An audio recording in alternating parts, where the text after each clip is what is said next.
If you are buying a business, we are going to talk about the number one thing that you should be doing when it comes to getting the financial statements, and it has nothing to do with the profit and loss statement. It's the balance sheet. That is what you should really be paying attention to. But we are going to go over 2 take-home tips that you can immediately put into practice as far as your next business acquisition opportunity.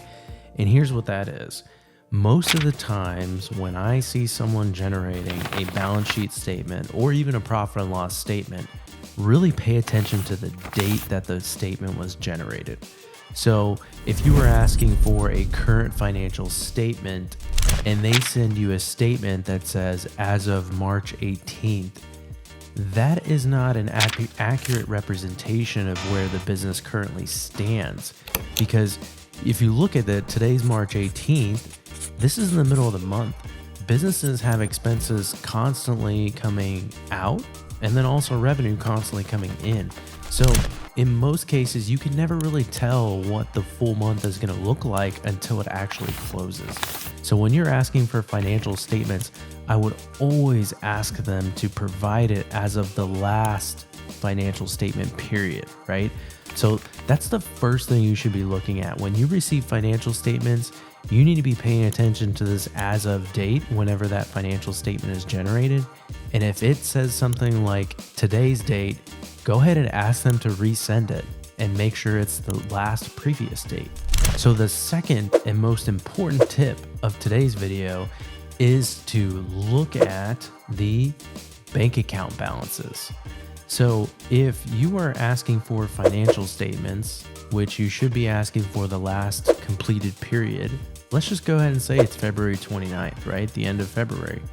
Well, you should be looking at how many different checking accounts that this company has. If it's 1, it's pretty simple. That means there's 1 bank account. If there's 2, if there's 3, then you need to be asking for 2 or 3 bank account statements.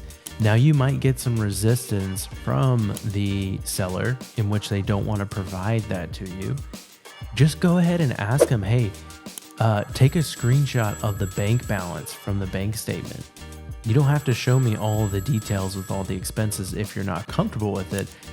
You just need some sort of verification of what the reported bank balance is from the actual banking institution.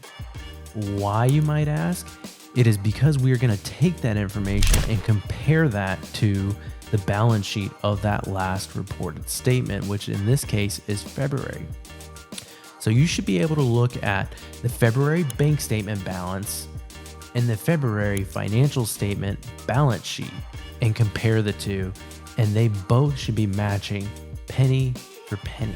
And this is the number one tip I can provide when looking at financial statements to get an immediate assessment of how good the quality of accounting is. If you have a bank statement balance of $40,000 and you look at the financial statement here on the balance sheet where it says $35,000, now you know you have a problem, right?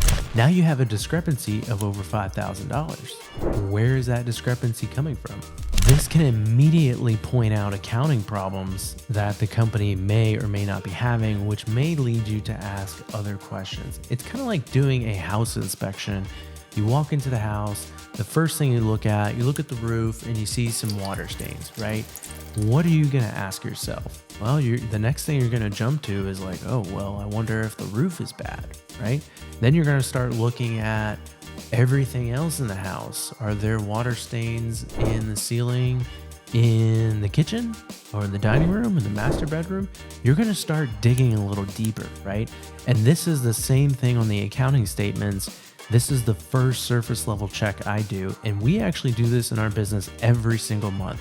When we close our month, the very first thing I do is look at, okay, does the checking account match the checking account balance on our bank statement? If it does, and we've gone ahead and reconciled the bank statements for the month, we're good to go. If it doesn't, we have an accounting problem that we need to dig into and look at further. So the next time that you're evaluating a business for an acquisition opportunity, make sure you are getting the last completed financial statement period, and that you're also asking for the corresponding bank balances so that way you can tie those bank balances out to the balance sheet and financial statements. See you next time. I hope you enjoyed today's video and found a ton of value from this content. If you did, do me a favor, go ahead and like and subscribe below.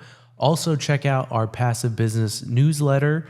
Our intent is to help you grow in your business, and we're going to be sharing the best practices and tips along the way to get you to where you want to be. See you next time.